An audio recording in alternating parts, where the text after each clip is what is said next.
8 months later, I was selected to be the commander, and they probably had no idea that I'd written all my papers on Mali, but I was really glad to have spent a lot of academic time learning about the problem set that is Mali. What I'd like to talk to you about a little bit today is what Canada has been doing in Mali on your behalf and with their United Nations partners. And I recognize we have folks with significant healthcare background and diplomatic background here and experience in the UN and in Africa. So I really welcome your presence, man. So if you can just go to the next slide. So what I'll talk a little bit about is about the mission overview and what Canada engaged in, the area of operations, the conflict snapshot, or what it is what we're dealing with from a complexity point of view, because I could say I have served about 2.5 years outside of Canada on operational missions, and without question, this was the most complex place I've had to serve. It's almost the complexity of Afghanistan, the complexity of Iraq superimposed on each other, and then a gigantic humanitarian crisis overlaid on top of that, and then tribal and ethnic issues overlaid on top of that. So it's very difficult. I'll talk about the mission structure. I'll talk a little bit about what Canada has done, because I don't believe it was, not for lack of trying, but I don't think it was really well reported on. And certainly Africa in general and North America is really not well reported on. And Mali and the Sahel in particular is a place that I don't believe gets the play that it needs to get in Western media. Certainly there is a level of violence and a level of spiraling badness that is occurring there that needs to be addressed by the West. And if we don't, and we ignore it, I think we are in for a very big shock, specifically in Southern Europe and into North Africa and the Mediterranean. Talk about some key challenges, and please, it's a very small group and it's very informal today, so if you have a question, just interrupt me and we'll have an exchange on whatever question you might have. So some great shots there of our Griffins doing overwatch, of a casualty pickup, and our Chinooks conducting resupply. Those are actually ATVs being underslung on the Chinook. Maybe I'll start with, and that's the Niger River just outside of Gao in Mali, which surprised me in its beauty. Mali is a beautiful country, enormous, and I'll give you some sort of size and scale in a minute. But in terms of population, we're talking 20 million people, so just under half or just over half of what Canada is in a region the size of Ontario. And really diverse and beautiful landscape with a lot of environmental challenges overlaid with all of the other things that I just talked about. Next, please. So in Africa, what does Canada do? And it's to be quite honest, not a whole lot. So in many years previous, we've done a number of engagements with large-scale peacekeeping. We've sort of stopped doing that. I think the last African peacekeeping mission Canada had would have been Ethiopia, Eritrea, and UNMI back in 2001, 2002, thereabouts. And unfortunately, we have not been back to Africa since for a variety of, I think, political and policy choices that have been made. And certainly my experience has been mostly NATO and Afghanistan combat. So I did 18 months almost in Kandahar in combat, some with CANSOFCOM and some with conventional. And my experience as a peacekeeper prior to that was in Bosnia, which is sort of at the end of the Bosnian sort of conflict as NATO was ready to hand over to the European Union. In quite a stable environment at that point. You're sort of a police officer. So this was a very different shift into hard UN peacekeeping and a level of complexity of UN peacekeeping that we haven't really seen yet, where you have a massive crisis that is mainly interethnic, but is really overlaid by now the presence of violent extremist organizations such as Daesh and Islamic State in the Greater Sahel and Al-Qaeda. And so if you have this unbelievable complexity to deal with and a level of violence that quite honestly I think surpasses what happened in Afghanistan and is happening in Afghanistan. And I don't believe it's reported on with the same vigor by some of our media outlets. So in Africa right now we have Op Soprano and Op Crocodile. So Soprano in South Sudan and Crocodile in the Congo. And we have Canadian Forces staff officers. We actually have a very senior position in Crocodile and in MONUSCO in the Congo, which is a colonel of my rank, who is the Deputy Chief of Staff of Operations of that mission, 17,000 troops in the field. A 1-year billet that a colleague of mine named Jason Longier is currently on, and it's a very hard position in terms of dealing with, they have an offensive capability which is very bespoke in the UN, and they also have a horrific Ebola crisis plaguing that country right now. So I think the guy who's got the worst UN peacekeeping job in Africa, who's Canadian, is my good colleague Jason Longier in the Congo right now. And we have mostly people who are based as staff. They're in the headquarters. They're not contingent like I was, so they're not out in the field. They're typically working the command support side of delivering peacekeeping efforts. And then we have Op Presence, which was my mission in blue there, which is 250 people in Gao, and I actually had 70 more outside of Gao, or 80 more, based in Dakar, Senegal, on the very far western reach of Africa, based in Dakar. And so we had a C-130 detachment and an operational support hub of about 30 people who were sort of focused on logistics and movements, and all the contractual side of making sure I was supported well in Mali. If you think about a 30-minute notice to move capability that's ready to rock and ready to launch to go and rescue someone, it is not an operations problem, it's a sustainment and supply problem. If you can make sure that you have enough parts and you have the maintenance completed on those aircraft to hold them in perpetuity at 30 minutes, that's the hard part. Launching them and executing the mission, quite honestly, is very simple. And so that operational support hub was my guarantor of making sure that my supply chain for both aircraft fleets, or all three of my aircraft fleets, were met, and then I had medical supplies that would keep me at that 30 minutes notice to move all the time. So that, I think, is understated in its importance. It's probably the most important thing we had was this North American lily pad that allowed me to bounce out of Mali on a 4-hour Herc trip to Dakar, cross-load into a C-17, and back to Canada, or vice versa. So that was very, very key. We have a couple of missions that are probably really not well understood by most Canadians, and that I'm very happy we are doing. So one of them is out in Iberias.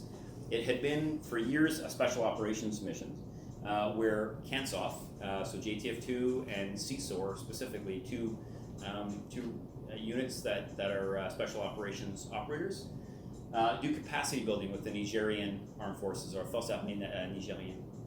And there's a number of bases in the north of Niger, right along the Malian border, a base called Bolam, where they do a lot of partnered capacity building to build on their ability to conduct counter-terror operations in their own country.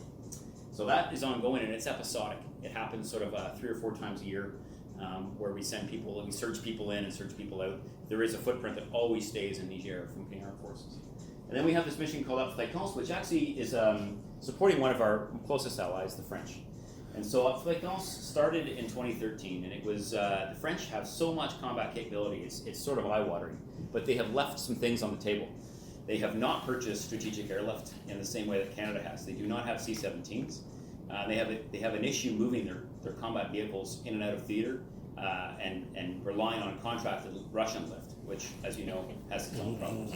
So Canada has pledged in a certain number of hours a year to support them with C-17 lift from sort of Paris-esque down to the Sahel, either Mali or Chad. And so that continues, and quite honestly, I re-rolled many of those hours into Hercules hours, and I was able to support the French directly with my C-130. That were on different memorandums of cabinet. So I had national authorities on 2 lines. One line was my peacekeeping line, which was quite pure, and I couldn't cross the boundary between a French counter-terror mandate and a UN stabilization mandate. These are very sacrosanct things, but I was able to use my Herc in direct support of the French, which was very useful.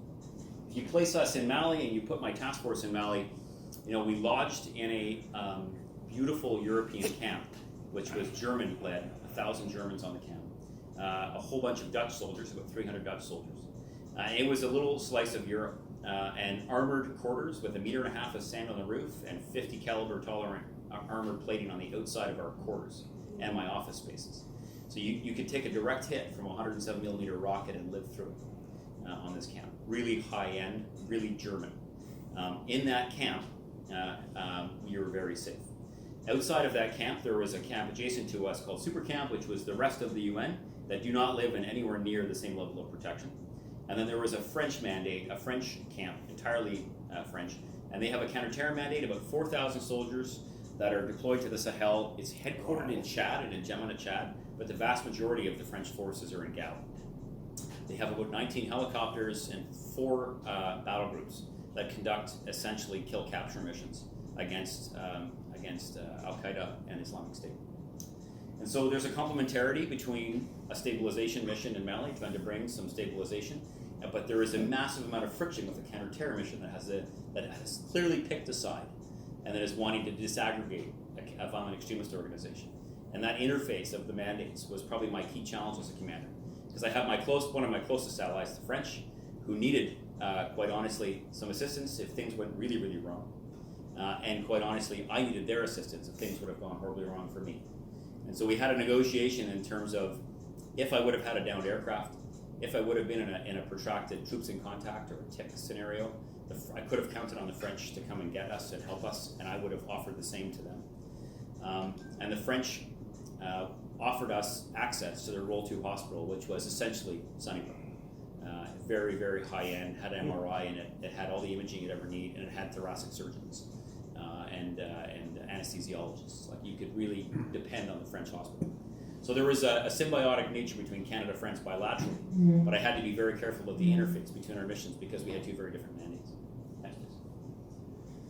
So Mali. So Mali as a country, maybe to talk a little bit about MINUSMA, which has been established since 2013. At the end of two things: a coup d'etat by the military, which was essentially a reckoning as to how well the government was supporting the forces forward deployed. And the trigger for the coup d'etat was a massacre of 100 Malian soldiers in a town called Aguelhok, which I will get back to later in the presentation. Very far into the north, little town called Aguelhok. And the key weakness of the Malian state is to project its governance, its constabulary, its judiciary into the north. So I would say anything north of this red line in around the narrowest portion of the country, there is a complete lack of ability of the state to project its governance. As a result of that, there is a marginalization that has occurred in the north. And a marginalization of mostly Arab and Tuareg, nomadic Tuareg peoples, who have for years been sort of secessionist and independently focused, looking for some autonomy in the north. This is why I say it's like Iraq and Afghanistan, because there's a Kurdish-like autonomy for the Tuareg in the north of Mali. And I would say, Mali is very interesting in the sense that 90% of the population live down here inside that red boundary, and 10% of the population live in the top half. So a country the size of Ontario, of 1.2 million square kilometers, with 20 million people. Some demographics that you might find interesting. 50% of the population is below the age of 14. 70% of the population is below the age of 24. If you look at their demographic curves for that country, it looks like Canada in 1880. It has this perfect parabolic curve with no elderly whatsoever. It's a very harsh place. 58 is the average lifespan of a Malian. The number of children the average Malian woman bears is 7. The average number is 7. So as you drive through Bamako, or you drive through Gao, or you fly over Gao, you just see a lot of youth, a lot of really young Malians without a lot of opportunity. And specifically in Bamako, as you drive through Bamako, you see a lot of disenfranchised young men who are not employed. And I think this represents an unbelievable risk for this part of Africa in terms of the inroads that the Al-Qaeda enterprises and Islamic State is making, and the offer of opportunity that they would give, economic opportunity, they would not otherwise find commercially in the country. The mission itself established in 2013 and the mandate renewed every year. The country is sort of broken down from a UN point of view into sort of 4 sectors, one of which is just the headquarters. There's really nothing operational that occurs in the south. I was here in Gao, so you have the Niger River that follows and goes through a gigantic river delta in and around Mopti right here. It's the largest inland river delta in the world, and it looks like water world. It is one of the most beautiful places I've ever seen from a helicopter. And so we were here in Gao, right on the Niger River, and in this sector called Sector East. Commanded by a 1-star general, a Bangladeshi general, who could not speak French. And I'll be very honest here, he was really unsuccessful as a commander because his lack of ability to engage all of his troops. His troops were Senegalese, Nigerian, Burkinabe, Ivorian. So if all of those are Francophone speaking. So if you are not able to speak to your soldiers in French, chances are you're not going to be a very successful commander. So my caveat here is Canada's superpower in Western Africa is that we are bilingual. And I quite honestly, I spent most of my days in hard French all day. I grew up in Montreal, so I was lucky enough to be able to speak French. And most of my soldiers spent most of their days in French as well. Very, very important. Sector West in Timbuktu, headquartered right there on the Niger River, run by a Swedish 1-star general who's unbelievably effective. And he had a really close linkage with the civilian authorities.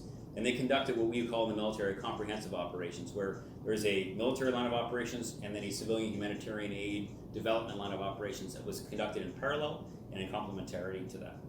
And I think by far, the effects that UN was having in Timbuktu surpass anything in the country right now. Gao, there was a mismatch between the civilian and military authorities there, and they would not speak. And in Kidal, there was a Chadian general who was very, very competent, but he'd been there for 18 months and he had 2 years to run in his tenure. So Chad was quite happy to put him in the field for 3.5 years, which I think is unfortunate. Kidal is 50-ish degrees every day. They're rocketed every second day on that forward operating base. It is, they're getting IED'd 400 meters, improvised explosive devices planted in the roads, 400 meters outside the forward operating base. This is the sanctuary after the French sort of intervention that occurred in 2013. This is the sanctuary area where all of the Al-Qaeda leadership fled to and were cornered and eventually finished in that day. And then they obviously respawned.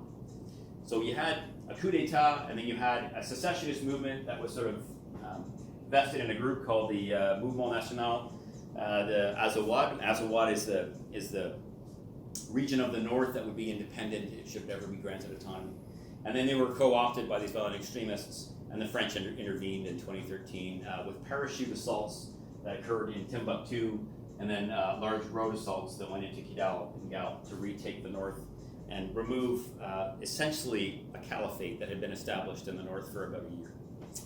So a very complex place. And so what's happened is you went from a symmetric threat, much like we saw in Syria, where you had a caliphate with Islamists holding ground and fighting as if they owned that ground, to a new disaggregated, almost insurgent focus. Very difficult. Our UN mandate, you can see right there, is a Chapter 7 peace support operation, which means it's peacemaking. And so it linked to really robust rules of engagement. I had authority to use deadly force to defend myself, obviously, and all my soldiers. I could defend any Malian civilian, including any refugee or internally displaced person. So their nationality didn't matter. They could get Canadian protection. If they were being engaged, I could engage the engager very easily. I could protect any armed force who had a uniform on, who was in that country, including the Forces Armées Maliennes and including the French. And I could protect detainees that we would have had to have taken. We never took any. And then I could use deadly force to protect my helicopters, my weaponry, and my ammunition. This is very, very forward-leaning in terms of a UN mission. Normally it was defend yourself and that is it. And if you were to talk to most of our veterans who had served in Bosnia in the early 90s, they did not have extended self-defense. So they could only defend themselves, and a civilian who was sitting in the chair over there getting shot at, you could not return fire on their behalf. And so there's a lot of moral injury that went into that for some of our veterans. And I would say the key veterans who lived that were General John Vance and General Mike Rouleau. And so as I embarked upon this mission, the one thing that General Vance said to me as I conducted my final brief to him before I launched was, I expect you to happen to the UN. I do not want the UN to happen to you. Mm-hmm. I thought those were pretty prescient words and very useful. And my context with the UN was sort of like, I think they're sort of not unbelievably coherent, but they're trying to do good things. And that is true at the end of my mission. I would say my thesis would be, there is no substitute for the UN in the world. They are an invaluable resource, an invaluable institution that we must continue to support. However, Canada has evolved as a military significantly in the last, say, 25 years since we engaged in a wholesale way in peacekeeping. And what we know now and what we knew then are two different things. And the way we present ourselves to the UN as a combat experience force now is a very different paradigm than, say, General Mackenzie would have had to focus or General Dallaire would have had to deal with. So as a result of that, there was an enormous amount of friction between me and the UN headquarters. They are a bureaucratic organization with an appended military institution that is added to it. And fundamentally, their bureaucratic decision-making is not operational. It is not linked to tactical outcomes, to the preservation of life, to securing places that need to be secured. It's linked to typically resourcing, and it's linked typically to political concerns. And so there is a tension always between a military pillar and a civilian pillar within the UN. And I would say I enjoyed a significant amount of tension as a commander. 13,289 troops within the mission, which sounds like a lot. It was manned to about 11,500 or 12,000. It sounds like a lot of soldiers, but if you think about, in Petawawa we have 7,000 soldiers. That's a brigade in Canada. So 2 brigades, 2 Petawawas are expected to secure all of Ontario. That's the context. So that's completely insufficient. If you want to secure this country, where you have 20 million people, or call it whatever, 18 million people in that box, and then 2 million people that need to be secured somewhere here, and you're looking at 2 Petawawas worth of soldiers to secure that. from 55 troop contributing nations who lack coherence and have a lot of national caveats. So Canada went in, and one of our mantras was, we have no caveats. There are no caveats for geographically, use of force. We are going in as an uncaveated nation. There are many troop contributing countries who say they will not maneuver at night.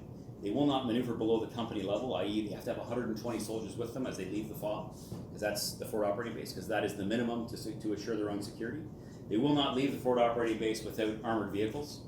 And this is really difficult, where there's been a lot of improvised explosive devices that have gone off on the roads, and they've blown apart the UN vehicles, and their fleet diminishes. So if you think about this country as a divisional AO, so a division is usually about 15,000 soldiers, and each of these three sectors has a brigade area of operations. So consider, 3,000, 4,000 soldiers in each of these brigades. Kidal had 7 armored vehicles left when I was there. Timbuktu had 14 armored vehicles left. That's a company minus or a platoon's level number of vehicles. That's insufficient. And so as a result, you have a lot of UN soldiers who do not leave the base. As a result, you do not have a great reputation for UN peacekeeping soldiers because they're not forward deployed out in the AO where they should be, securing key lines of communication, villages, this kind of thing. The head of mission is a man named Mr. Anadith. He's a chatty and former foreign minister, really intelligent guy, and he's the only one who can sort of stitch together the 3 parties to the Algiers Accord. So one of our mandates under the UN Chap 7 is this supervise the ceasefire agreement. So there's 3 parties to the conflict, to be overly simplistic, with 3 parties. The Malian government, Malian state, a group called the Coalition de Mouvement d'Azawad, which is a Tuareg Arab coalition that is secessionist. They do not want to be part of Mali. They want to have autonomy and what they call Azawad, which is the entirety of the north. And then there's a third group, which is called Platform, which is a group of pro-government militias that have a whole bunch of different ethnicities representing within them. And so we call these the signatory armed groups, if you're in one of those 3 categories. And it's very difficult in this theater specifically, because these signatory armed groups haven't disarmed. So 2015 was the accord. Easy day, everyone signs on the dotted line, we're going to disarm, we're going to demobilize, we're going to hand in and canton our weapons, and we're going to become part of the Malian state. We're going to be part of the political process, we're going to be part of the Malian military, we're going to normalize. So they have not come out of the field. So like in Bosnia, we had the Serbs and Croats park their APCs inside of compounds, they gave up their weapons, they were inspected regularly by the UN and NATO, and they were checked to make sure they were in compliance of the accord.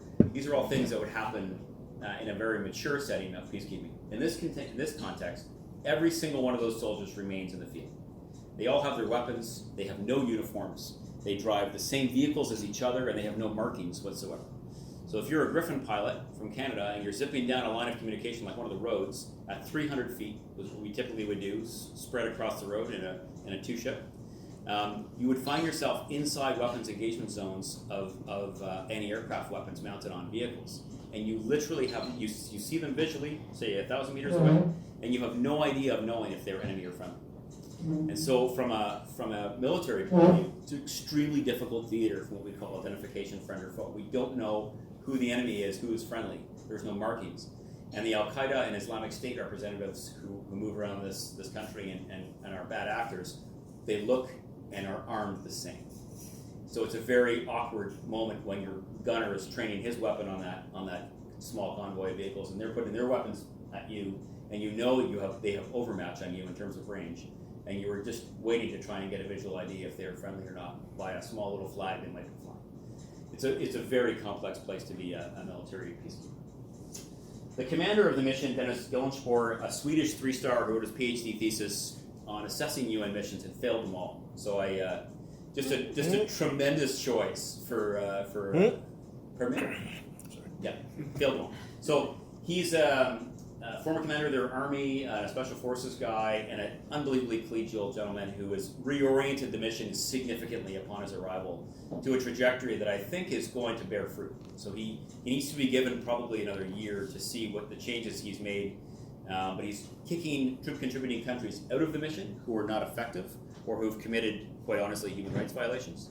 And he is inviting contingents in who are proven military partners, who would do very good things in terms of a lack of caveats and a willingness to take some risks. And then in our case, I worked directly for General Gillesport. I did not have to work through one of these sector commanders. I worked directly for the commanding general. as a result of the importance of the mandate we had, which was air medical evacuation. Next slide, please. So to give you an idea of how big Mali is, and I think this is a slide I showed Prime Minister Trudeau when he visited me, is you can see the orange outline on eastern Canada, and that is Mali superimposed on the North American landmass. And then in purple, you see the Afghanistan landmass comparative. And you can see that, Mali is double the size of Afghanistan in terms of landmass, so that's significant. The red circle I'll get to in a second, but you can see Kandahar province sketched out here over top of New Brunswick, so it sort of shows it just a little bit smaller than New Brunswick. And that's where Canada had most of its combat forces in Kandahar. And then there's this little fingernail-sized piece of land called the Horn of Panjwai. And when I was a Chinook flight commander in Kandahar, I pretty much worked only inside Kandahar province, and then 90% of my day was inside the Horn of Panjwai conducting air assault operations. So every day or two, I would launch at night, typically at 3 in the morning, and we would conduct an assault on a Taliban compound, and Canadian soldiers would come out and kick doors in and do the thing. But that all occurred within about a 10-mile radius of Kandahar. And so the closest gas that I had from an aviation point of view, there was 4 operating bases all over the place, and all of them had aviation fuel for the most part. So I could rely upon launching with about a quarter of the fuel I needed, full of combat troops, to be able to conduct a very specific insertion in a Taliban compound.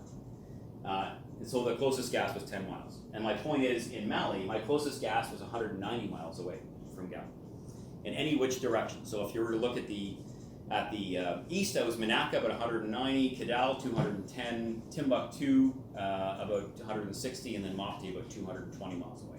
That's the closest gas I had, which that means if you're somewhere in the area of operations and a thunderstorm, a giant sandstorm hits, you have no divert options. And you need to be watching your gas very closely as an aviator.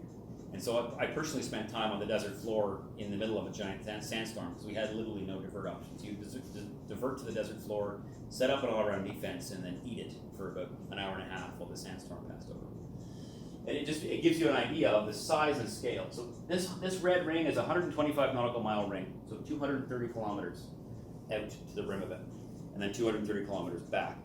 And that is the range in which I was expected to medevac for MINUSMA, for the UN, unrefueled range. And so inside that range is 3 times the surface area of Kandahar province. That's what we were expected to be able to launch and rescue people.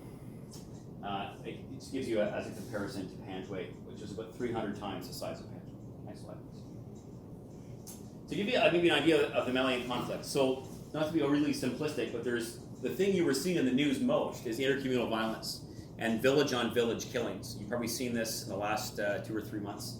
It's really been going on for longer than that, and I would say intercommunal violence is the overriding security challenge right now. There's a group of people called the Fulani, and they are pastoralist, sort of nomadic people that move cattle onto grazing areas, and they follow the rain, essentially. And they are not bound by a country, they are across the entire Sahel in a band like this. And the Fulani are Islamic, but also a little bit animist in terms of their religious beliefs, but fundamentally Islamic. And the Fulani are in a really awkward position right now. The violent extremist organizations, Al-Qaeda and Islamic State, recruit from them forcibly and recruit from them voluntarily. So a lot of the Islamic State fighters are coming from the Fulani. As a result of that, the Forces Armées de Mali, the Malian military, persecute the Fulani because they see them as co-opted by the terrorists. So these people are squeezed. And fundamentally, they're not bad people, they're just squeezed. And they have villages of women, children, elderly, and all that stuff. So the Fulani are in this compromised position, being pushed on both sides, one by the violent extremists and on the other end by the Malian military. As a result of that squeeze, there's a lot of peripheral groups that have decided to take license with the fact that the Malian military is after them. And so there's a group called the Dogon, who are traditional hunters and agricultural people that live mostly in the Mopti region, sort of along the border right here. And they have been attacking the Fulani routinely, and in some cases slaughtering 150 people, men, women, and children, burning the entire village to the ground. The next day, the reverse will happen where the Fulani will attack the Dogon, and it's a cycle of violence that explodes across the Sahel. And so this is ongoing right now across what we call the tri-border, which is Niger, Burkina Faso, and Mali, all along here. So that's a really difficult security problem for the UN because they have no sensors out. There's no surveillance occurring. So it happens. And then tomorrow I will fly human rights investigators to that village to try and determine what happened. And the UN will go through a process of investigation and try and assign blame and try and sanction whatever group may have done it. And then the next day it'll happen again. And then we're again on the reactive side of this, which puts us, quite honestly, in an ineffective cycle of not being able to prevent violence. And from a commander's point of view, it is unbelievably frustrating when this occurs. I talked a little bit about the signatory and non-signatory armed groups, these three parties to the Algiers Accord, and there are a whole bunch of splinters that happened after that, after the signature of the Accord, that are sort of in the AO and allowed to be armed, and they are all looking for a piece of the pie. Overlaid on top of this is an unbelievable amount of narcotics that are moving through Mali on any given day. Narcotics and people that are being smuggled. South America, ships go to Cape Verde, Senegal, anywhere in the Gulf of Guinea, and then cocaine is moved through the Sahel, through Libya, into the Med, into Europe. And so these routes of smuggling are from the 15th century. They are no different. And it's a massive, vast, Arctic-like space that is totally ungoverned and uncontrolled. And it allows a value chain to occur of narcotic movements and people movement all the way through Mali into Algeria and Libya. And quite honestly, that is the fundamental issue, as these violent extremist organizations such as the Islamic State and Al-Qaeda are being funded essentially by narcotics trade and human smuggling. In terms of the actual laydown of what we call the bad guys, or the bad actors in the region, you have Islamic State that straddle the Nigerian border, and they are Islamic State much like Syria, where they are caliphate focused, Sharia focused. And they were traditionally in competition with Al-Qaeda, who didn't have the similar sort of vision of establishing a caliphate. And so there was actually competition and sort of some clashes that occurred between Islamic State and Al-Qaeda in the last number of years. But in 2017 they signed a pact.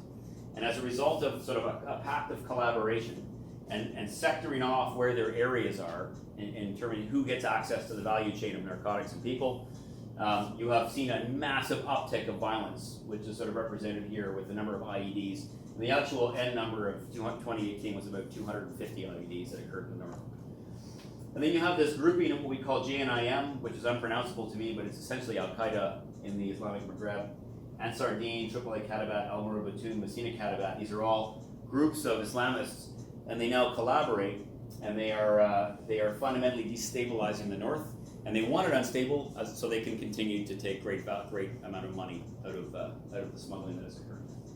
And so the aggregation of all this, I would call buffoonery, is a march towards the capital of violence. And so, if, 2 years ago, you would say you would not see violence anywhere south of sort of that line. And the population line, as I showed you before, is pretty much that same line. So that all of the violence was occurring sort of inside this massive ungoverned space with 10% of the people.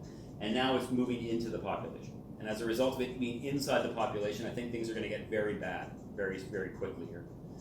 So as soon as it gets to Mopti, you start getting into a population density, which is going to be very troubling if you have a lot of Islamists. We saw 700 school closures from here to about Koulikoro right there that occurred during my tenure there of 7 months. These are all girls' schools that are being closed by Islamists, ensuring no access to education for the young women of Mali, which is really troubling.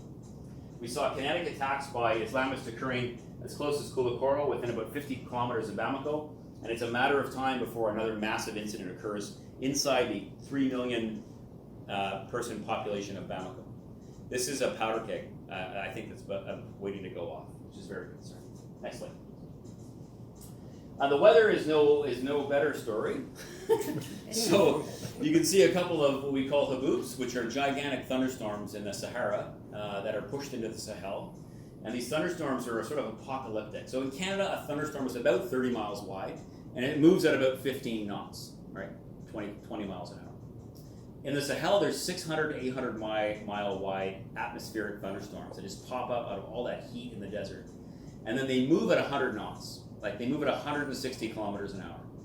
And so the day that I was caught on the desert floor, we saw this thunderstorm coming, we're like, we'll beat it.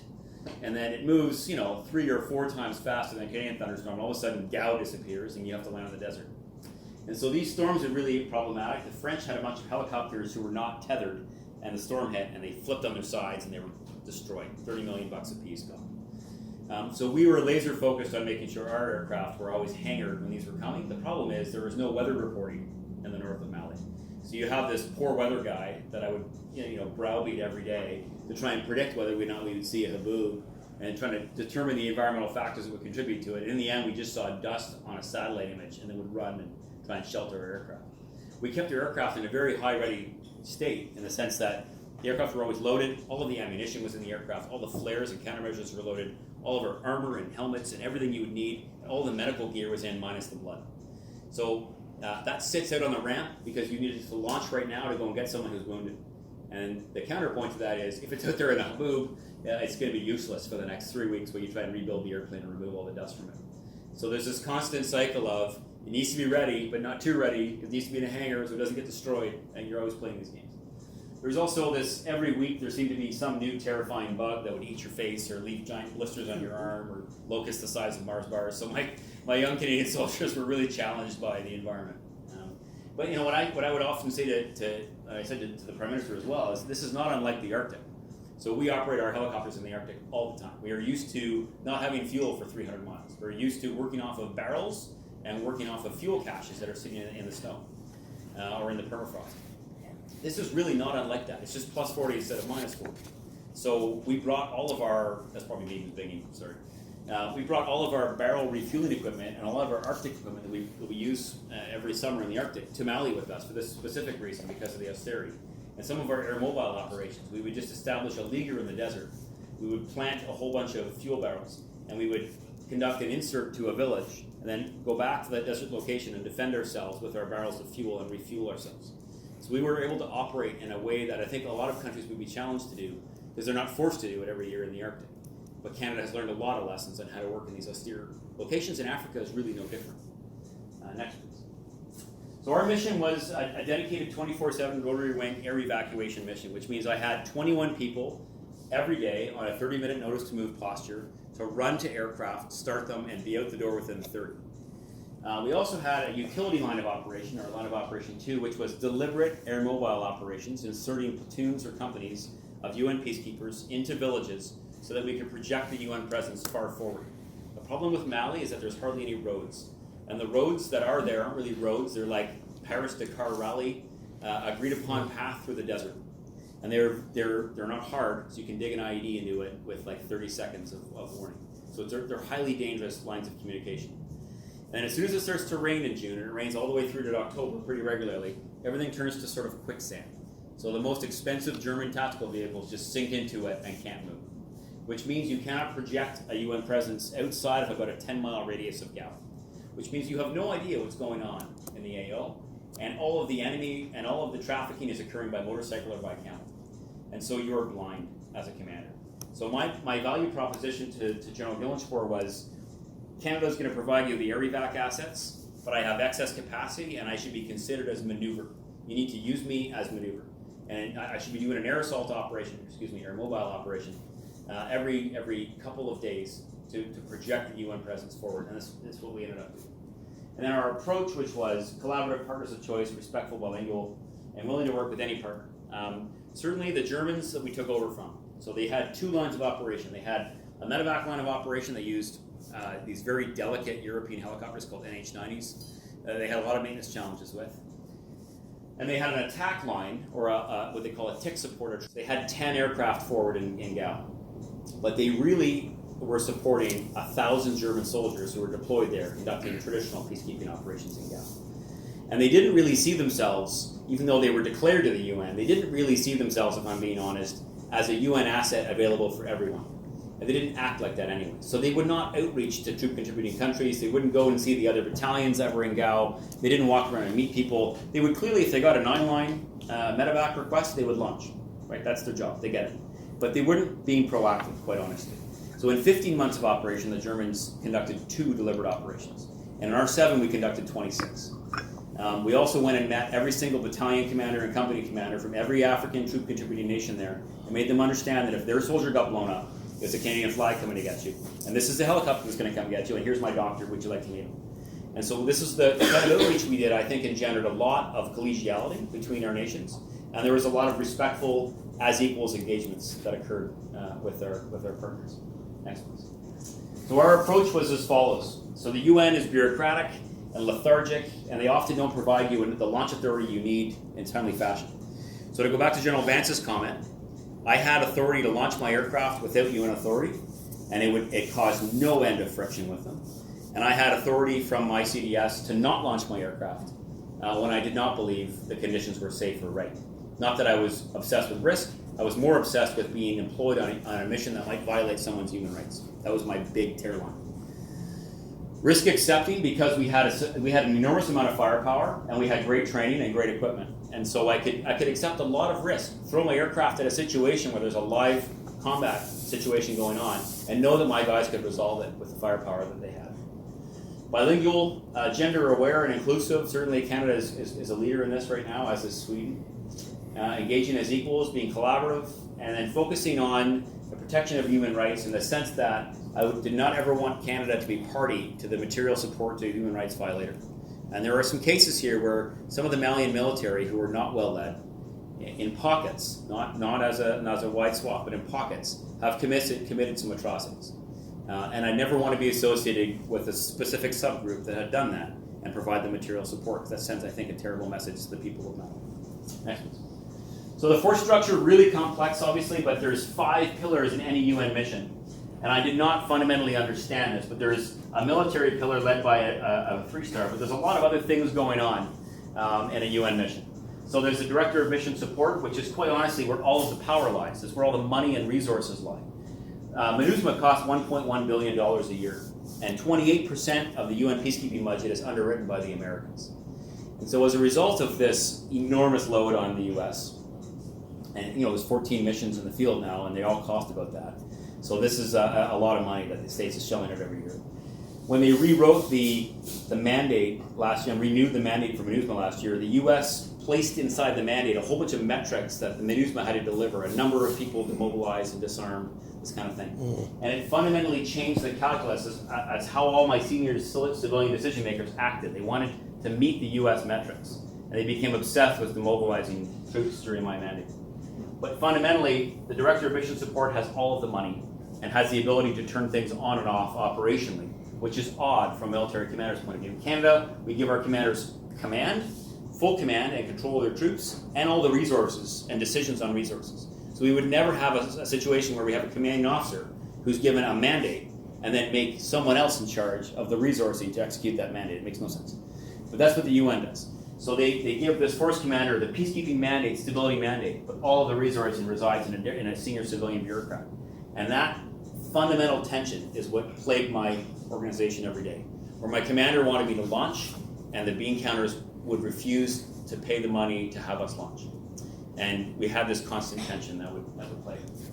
There's a couple of deputy special representatives of the Secretary General, one political and one humanitarian reconstruction focused, and a police component, which Canada has contributed to about 20 police officers to. And then underneath that, you have all these sectors, about 3,000 troops each, and then we were one of many what we call force assets. So there's a 1,000-person German ISR task force, a Dutch long-range recce patrol task group, and then an El Salvadorian attack helicopter unit flying Magnum PI's helicopter, the little MD-500s, which were not quite effective, very slow and very low range, but it's better than nothing. When Canada arrived in Mali, 13,000-ish troops, there was 3 military helicopters in the entire country. 3 UN helicopters. And they were El Salvadorian attack helicopters based in Timbuktu. We brought 8 choppers and increased obviously to 11, and the El Salvadorians have added another 3 now. So there's 14 military helicopters for a force of a division. In Kandahar, there's 30,000 NATO troops in Kandahar, and there was 250 helicopters. And it tells you the resourcing mismatch that is occurring, especially in a country as austere as Mali. Next, please. So our structure, that's me in the middle working directly for my 3-star force commander, Swedish boss. I had 6 staff officers embedded down in Bamako who conducted a bunch of liaison for me. I had a headquarters with key advisors, which was, by complete coincidence, 30% female. Those are the folks who were ready to deploy at the time we were ready to go. And unbelievably successful and very competent task force headquarters. had a national support element, and then I had an aviation battalion with eight helicopters in it. I also commanded in Dakar, Senegal, a Hercules detachment as well as a support hub. And then I had this reach back to my Joint Operations Commander, General Lowe, back in Ottawa.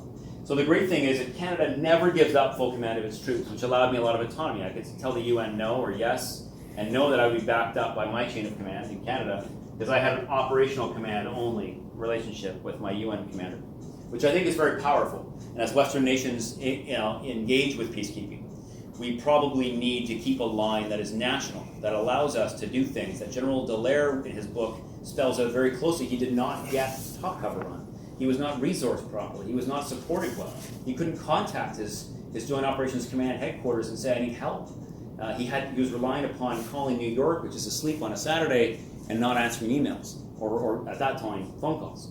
I had a very different paradigm, where I had a 24/7 reach back to Canada, and if I needed anything, including access to the CDS, or if required, the Prime Minister, I could get.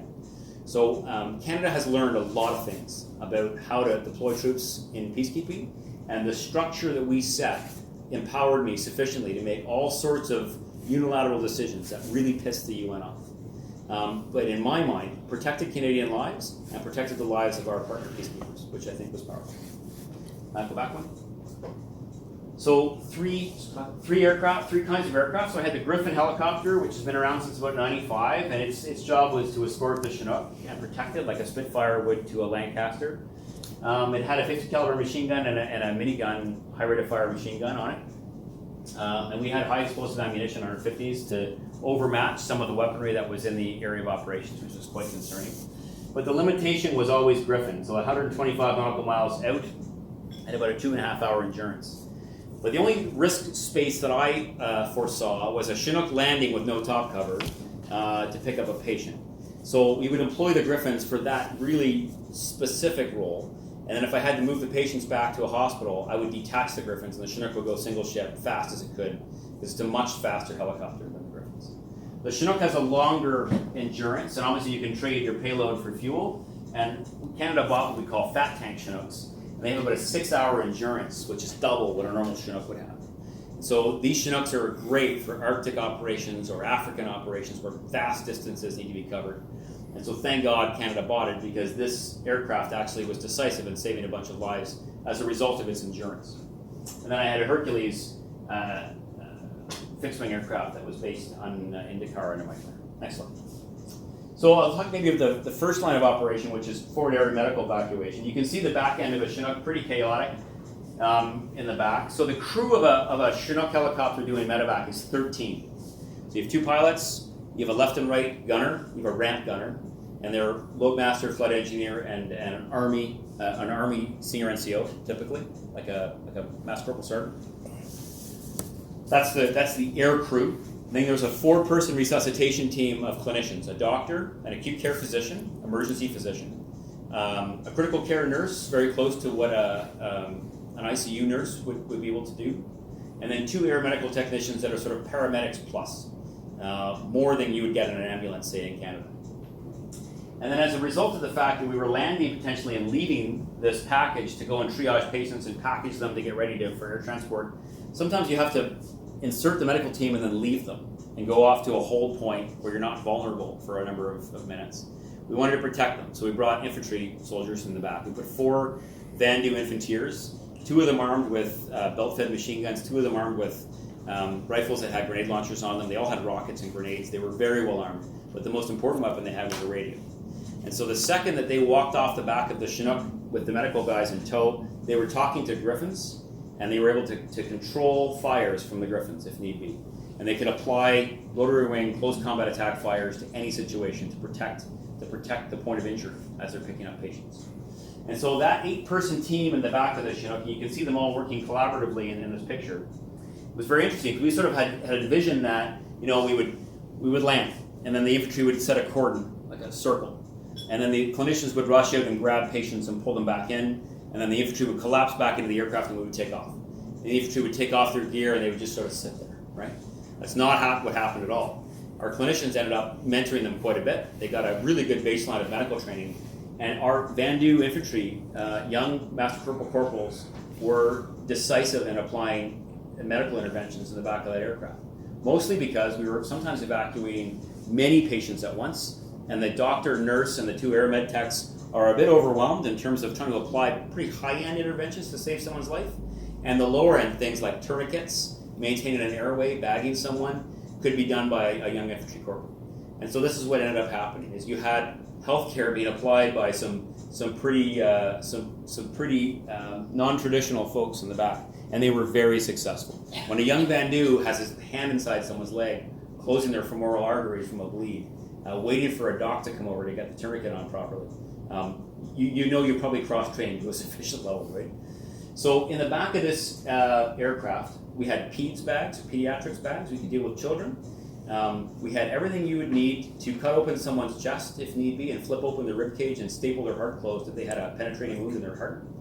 My first 2 doctors that we had in the back, one was an anesthesiologist, Lieutenant Colonel, Leilani Doyle. Leilani has, there's a new intervention we're the first country to bring forward to the point of injury called a ROBOA, and it's like an angioplasty you would apply to someone. So, you can imagine if you get shot and you're bleeding on an extremity, you're going to apply a tourniquet. That's now the protocol that most militaries use, even though for years it was sort of no-go. But it will save someone's life. The problem is if you have an internal bleed, if you've been blasted or fragged and you have an internal bleed in your abdomen or your chest, your aorta is bleeding in some way, you have a very significant problem that a surgeon can only solve. However, the ROBOA, they can slice open your femoral artery and slide this device up through your femoral, up into your chest cavity, into your aorta, and inflate it, and stop a bleed to all the blood to the lower half of your body. The risk here is you must get in front of a thoracic surgeon within like half an hour, but it's that or death. And so we were able to carry this with us. We actually never had to use it operationally, although we dealt with wounds that might have needed it. You can see the level of healthcare you could get in the back of this aircraft. My other doctor, Andrew McLaren, he's a reservist from Nanaimo. He has a practice in Nanaimo. A brilliant guy. And he spent 5 years in London, England, on a helicopter EMS, emergency medical service function, as a flying doctor. And they would sit on an office building inside of London, inside the M25, and they would get the worst 5 911 calls from the city of London. They would land at Trafalgar Square or Leicester Square, dismount, and they would rush over to stabbing victims and conduct in extremis surgery in some cases, right on the side of the road. So Andrew has seen an enormous amount of trauma, and he would show us slides which made you want to throw up all the time. But he is probably one of the preeminent people in Canada to be able to deliver this effect for this capability. We're so lucky we had him and Leilani as our doctors. Our nurses had done an enormous amount of training in Canadian emergency rooms, and all of our clinicians are actually not held at a hospital in like the military. They're disaggregated into emergency rooms across Canada. And so they are working, you might see them if you end up in the emergency room in Toronto. You might run into a military doctor who is conducting proficiency training to maintain a skill set that would allow them to do this. So very, very high end. And the other big thing that Canada did that the Germans did not before us, we brought blood to the point of injury. It's quite tricky in 50 Celsius to make sure that the cold chain of that blood from your blood fridges got to the point of injury and could be given warmed to a patient to not put them into shock. And so there's a lot of equipment we purchased and expertise that Canada has for this specifically, and we were able to bring 4 units of blood forward to every call we went to. In some cases, mass casualty, we would bring double that, 8 units of blood. To give you an idea, the French Roll 2 Surgical Hospital held 20 units of blood on a recurring basis resupplied by Germany. We held 20 units of blood for our medevac capability, and then the Chinese hospital that I had to evacuate most of my patients to had 3 units of blood. So oftentimes we would hand over our patients to China and stack blood and just say here, and push them into the Chinese Roll 2 because quite honestly they would not have survived surgery without a reliable blood chain. A lot of the data and the evidence right now says for massive traumatic bleeding, blood is a far better thing to apply forward as close to point of injury as possible. So much so that in Chicago now, they are bringing blood and nurses or doctors in ambulances to be able to administer it forward at gunshot victim injury, points of injury, which is interesting. Next, please. So the back end of a Chinook looks like that. You can see this is a biohazard containment floor because blood corrodes, and we have really expensive Israeli armor in the back. the armor in a Chinook is like a bathtub. So you could be sitting working on a patient, and you could be getting hit with up to 7.62 armor piercing rounds, and that armor, Israeli armor, will protect you. It is incredible. So we purchased the right stuff. We bought the Chinooks, we bought all of the right equipment for it. So we have 15 sets of armor for our 15 Chinooks in Canada. And the biohazard containment floor was a late addition because the Brits had learned this in Afghanistan, that if you get a lot of blood, it's very hard to clean, very hard to keep sanitary, and then you start to have corrosion issues in your aircraft if they're long in the field. The back end of the aircraft, you can see all of the infantry stuff laid out, ready to go, and all of the clinical stuff was in the middle, including an ultrasound machine that our docs would use to determine any interior bleeding. The problem in a helicopter is that you can't use a stethoscope. It's vibration like you've never seen before, 45-degree heat, and all of our clinicians are wearing 80 pounds of gear. 10 magazines, all of their armor, all of their medical gear that's hung on the front of them, and then helmets, and then a wireless system on their heads. It's a very difficult place to do medicine. And so the things that they're normally used to using, which is feeling and listening, it's gone. So you need to use other methods, such as an ultrasound, to determine if someone's bleeding into a cavity in their torso. Next, please. And so this gives you an idea of where we did evacuations. So a total of 7 medevacs, which doesn't seem like a lot, but many of them were mass casualty events. So we've ended up evacuating 24 patients, 6 of which, actually I would say 13 of which were gravely wounded. We're talking 5 or 6 bullets to the stomach or face, and in some cases blast frag injuries with missing limbs, massive loss of blood in many cases. So here's Gao in the center. You have 2 range rings. You have a red range ring which says that's as far as I can go unrefueled, and then you have this orange range ring, which I'll get to in a second. You can see the tri-border area here. So this is Niger, that's Burkina Faso. You can see Timbuktu off to the west and Kidal up to the north. Seven incidents total, some of which were very, very challenging. Some of them were pretty benign. The first really challenging one we got was this one called Inbori. It was 2 Chinese nationals who were in a 70-vehicle convoy to resupply the UN base in Kidal. They leave Gao, and it's about a 4-day trip to go 200 nautical miles on probably the most dangerous road in the world. Lots of IEDs and being attacked and whatnot. They were being protected by a Sri Lankan force protection company, and they rolled over an anti-tank mine in a commercial vehicle. So it blew apart the vehicle, it removed their legs, they both had traumatic brain injuries, and they were massively bleeding. There was a surgeon in that convoy who stabilized them, who got tourniquets on them properly, and we were launched. And we were halfway there when the UN called us, and this is where my frustration with the UN is sort of going to be laid bare a little bit. The UN called my operations center, I picked up the phone, and they said, we've realized that these are actually contractors and they're not UN employees, and you were to turn around because we're not going to fund this medevac mission. At which point we quite honestly answered that we were morally committed, and we hung up the phone, we carried on. But the risk was we were now going to be holding 2 Chinese badly wounded patients and not having order to bring them. Pretty sure that the French would have taken them for us, and pretty sure I could have gotten them into a hospital in Gao if I needed to, the civilian hospital. Irrespective, we landed and picked them up. My doctor, Andrew McLaren, resuscitated one of them about 6 times on the way back to Gao for the half-hour trip. We handed them over to the Chinese. They both survived surgery in the Chinese hospital, and they were evacuated back to their country, back to China the next day. They both lived. They're going to have terrible quality of lives. I think one of them has they both have lost their legs, and they both have big brain bleeds and brain injuries, but they are alive. And then we had 2 very traumatic ones, one of which I'll describe in maybe more detail in a minute. And then on the very last day of my tenure in theater, the morning of my change of command, we had a Sri Lankan convoy hit an IED and lose 2 and injure 8. And we conducted an evacuation of them up to a Nigerian hospital in Timbuktu. So Important. Yeah, the first one, did the UN end up paying for it, or yeah, did they say? They just shut their mouths. Everyone lived, so the outcome was fine. But it's moments like that when you start realizing that they try and bully force commanders sometimes, and I find that kind of distasteful. So excuse me, they did pay for the 2 Chinese? Yep. There was no fallout from our stand that we took. I still find it amazing though, because if you had a less experienced group, they would have said, "Oh, okay, well."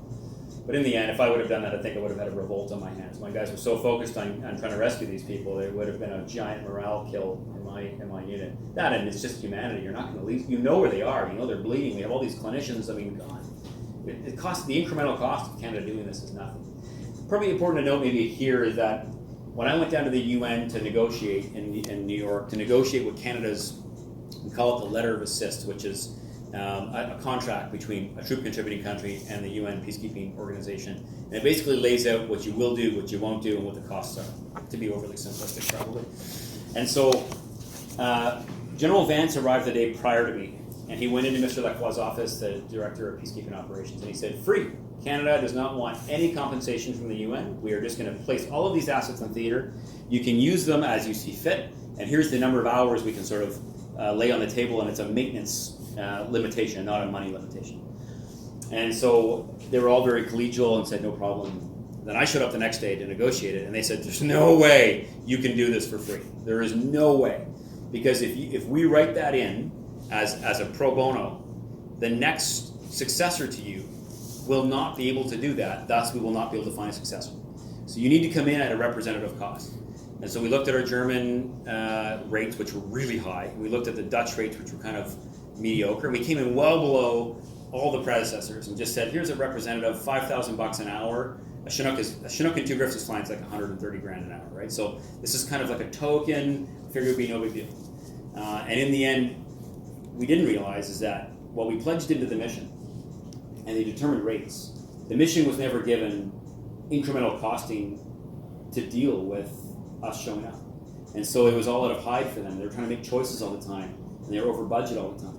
And so, I don't begrudge them the challenge that they were given. It was a horrific challenge of trying to manage resources in an environment where they didn't have enough. But from a Canadian point of view, we just didn't care if we were compensated. It just didn't matter. But as soon as you're into the bureaucracy, it becomes the thing you talk about constantly, which is annoying. The bonus is I had all the authority in the world to launch my aircraft anyways, and we did it. Of my 7 medevacs, I launched 4 of them without authority. So the first one was on the 11th of September at midnight. A Dutch officer ripped his fingers off while he was trying to deal with a winch issue in the middle of a rainstorm, and the UN refused to give me launch authority, and I launched anyways. And then while they were still yelling at me that afternoon, a German went down with heat stroke about 50 miles away, and I launched again with authority and created like this unending pain of friction with the headquarters. But I think it's good because it sort of set this precedent with them. They realized that resources and funding are not going to prevent us from doing the right thing.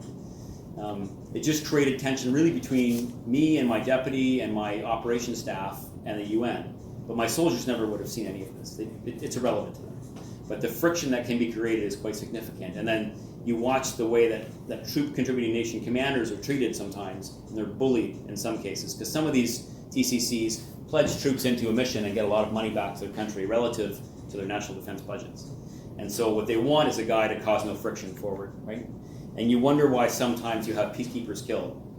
And you think, why would that commander have made that decision? And I think in some cases they are bullied into doing these things by a civilian who doesn't fully understand the context. And they are in a position where if they say no, they're going to get repatriated or kicked out of the country and lose their position. So they're in this really precarious place. So Canada, I think, in the 90s, put our people in the same place. And I think now we refuse to.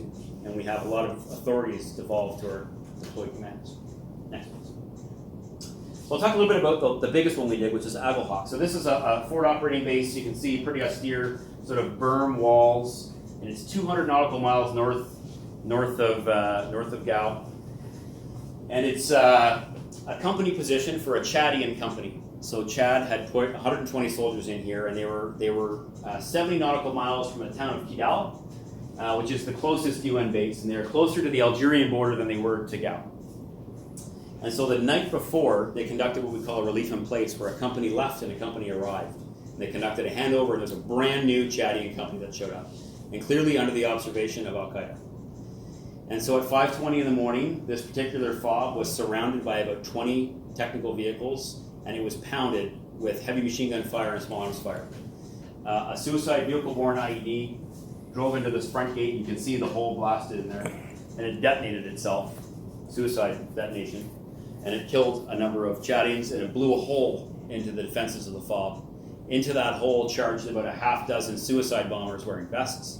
Concurrent to this, indirect fire and mortar rounds were impacting the forward operating base. Concurrent to that, both south and north of the town, there's the town of Aguhawk, and that's what the camp is, that's where this camp is, it's outside the town. There's these 2 observation posts on the road.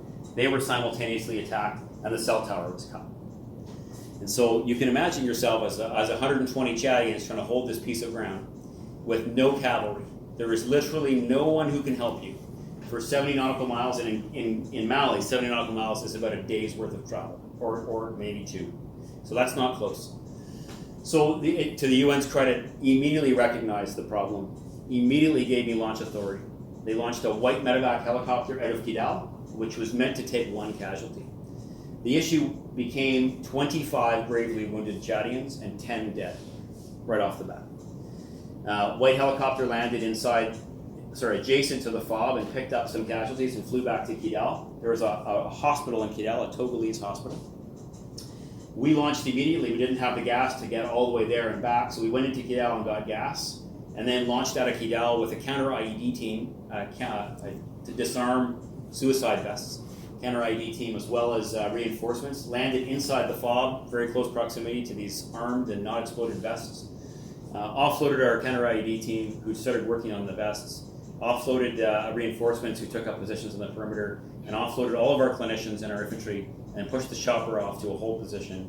Our clinicians started triaging these gravely wounded patients, and we onboarded 8 of them onto the first Chinook. And as we took off out of Aguelhok, thinking we were going to be going to Kidal, to the local hospital, Kidal called on the radio and said, "We are now red. We can no longer take patients. Our surgical capacity has been exceeded. There is no more clinical capacity." So we had a really interesting choice to make. And we had just enough gas on that Chinook to get back to Gao based on the aircraft captain's assessment, and him and I talking on satellite communications. And we had decided to press to Gao directly with these patients. I mean, some of them had shots to the face, most of them had shots to their torso and abdomen. Some of them had their veins were from bleeding so much their veins were collapsing. And we had to do intraosseous transfusions where you jam a needle into their bone to try and get blood into them. Many of them were resuscitated a number of times by our clinicians in the back of the aircraft. And we got and landed at Gao and handed them over to the French and the Chinese. The French had this random Major General world-renowned thoracic surgeon visiting, by complete chance. And he ended up doing surgery on the worst of them and saving all of their lives. So every single Chadian this day that got on a Canadian Chinook lived. We evacuated a total of 15. I sent a second medevac package up after the first, who pulled out 5 more wounded and all 10 dead, and had to put them in body bags, unfortunately, very difficult. And then at last light, the forces who were still occupying the FOB declared that they were out of ammunition. We had to conduct a low-hover resupply of ammunition using our Griffins, using body bags full of ammunition. And then we conducted overwatch and protection for that FOB for the next 2 days, removed all of the dead down to Kidal, and then onwards back to Gao. Flew 42 and a half hours of Canadian rotary wing assets this day to save 15 lives and repatriate our fallen peacekeepers. So if Canadians are wondering why we deployed to Mali, that's why. This is my sort of thesis, that's why. We're criticized for not having a lot of launches, but the launches we did get were like this. Typically really, really complex and multi-casualty. You can put yourself in the position as a nurse in the back of this helicopter for 1.6 hours trying to work on a patient who should be in the ER now. And going through all the blood you have, going through all the various interventions you had, airways collapsing, veins collapsing. Really, the nurse who got off, this great young nurse named Jen Lloyd, walked off that airplane and she was in tears, just like, that was just too much. There was just too many interventions in too short a period that she'd never seen in her career, moving from 8 different patients in the back of a moving Chinook. Next. The other thing we did was this utility aviation line, 26 platoon-sized air mobile missions, and they're a bit different from an Afghanistan air mobile. We would typically land 100 meters from the target compound, and we'd have soldiers breaching compounds almost under the rotor using explosive breaching. That's not what the UN's about, clearly. So we would do 1 kilometer offset. We made sure our Griffins never overflew the town. They were 5 kilometers offset. They would use their sensors to look in to make sure it was safe. We would conduct this offset insert of peacekeepers. We'd move all of the aircraft off and away from the village, and they would typically patrol in with a soft hat and a slung weapon and engage with the village elder, engage with schools and hospitals in the town, and try and determine what that village, 100-ish miles from Gao, might need. And so we ended up doing a lot of military air mobiles at the start, and it cued a lot of country team stuff later with OCHA and World Food Program and all the various assets the UN brings to bear, human rights investigators in many cases. So we would learn things upon the initial engagement, and then go back a month later with all of the resources that we queued based on what we learned on the first instance. And these are villages that would never see the UN typically on a given day. And we dealt with a lot of other things like Agohawk, but different days and versions of it. Next slide. So that shows you, there's Gao in the middle, Kidal, a town called Manaka by the border, Timbuktu and Mopti, and the end of each one of those arrows is where Canada conducted an air-mobile insertion of UN peacekeepers. Typically a one-day, in some cases a multi-day operation. We did put 93 Germans on an island to conduct a whole series of engagements on a bunch of towns, like engaging with elders and whatnot, not shooting engagement. And then we conducted what I assess is, the one thing we're very proud of is this operation here, which is in a town called Dialube, which is in the Niger River Delta, which is totally inaccessible by a vehicle. And the UN very badly wanted to know what was going on in the Niger River, and they could not project any assets in there. So between us and the Dutch, we collaborated to conduct an air mobile mission out of Timbuktu. So we based out of Timbuktu, and the insertion was fully 600 kilometers forward of Gao. I had placed pretty much a company of Dutch in Mopti as a quick reaction force. They had 81 millimeter mortars and a response platoon to be able to deal with anything that would have happened on the objective area. And we learned a lot of things about that area that cued a lot of follow-on operations that are now occurring in the spring campaign in MINUSMA. So that area is very difficult to pass for most Western forces, but for insurgents, it's on motorcycles. You can zip around there no problem and move narcotics, people, weapons, that kind of stuff. Next, please. So that's really it. That's my last slide, I think. These are the things we had to deal with that I think were very difficult. The supply chain for me was my biggest, to keep those aircraft serviceable, to never compromise our mandate. We stood up our mandate on the 1st of August as advertised, and it never compromised all the way through till I handed over on the 25th of January to my successor. There was a couple of instances where we were tasked in missions that I would assess would have violated human rights, and I had to do some mission refusals with the UN, which caused no end of friction with them. But I think we came out on top, and certainly the great news story is that Canada diplomatically was aligned with me. So my ambassador stood next to me. When I made operational decisions that were politically unpalatable potentially to the UN, my ambassador stood next to me and backed me up. And that didn't always happen in the last 20 years of the way Canada engages. So the unity that we achieved with our diplomatic corps, I think, was really successful. And I think that's it. Yeah. And I take your questions if you have any.